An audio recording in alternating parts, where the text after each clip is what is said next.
नमस्कार, मु सुषमा मंजरी मिश्र।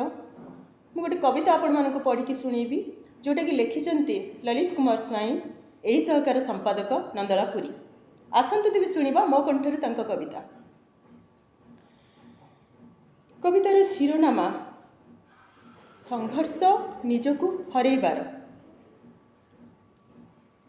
समय को बांधि पारिनी तार कचि दौड़ी रे,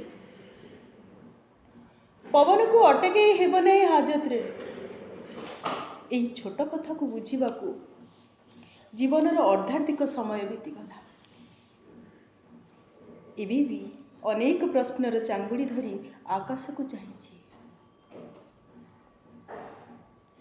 समस्त दोष को निजे मुंडे मु आज पराजय स्वीकार करुछि। तुमे जोठी हजारे लोकों भिड़े मते खोजुल सेठी तुम मध्य मु हजारे दुनिया देखी। तुमठू हारीची कि तुमे मते हरैच ताहा जणा नहीं। राग मरीची आउ अभिमान नहीं।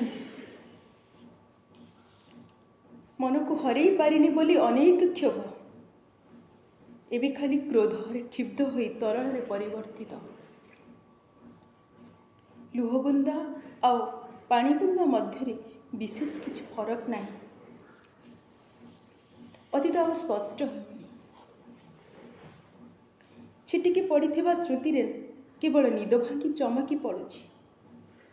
अणलेउटा को लेउटेइबा असंभव जानी। केवल एतिकी चाहे मु तुम भली हे जाए। निजको हरैबार संघर्ष एबे भी असमापिका क्रिया। कविता जदि भल लगिला तो निश्चित मतामत द्वारा जनइबे। रोची नमस्कार।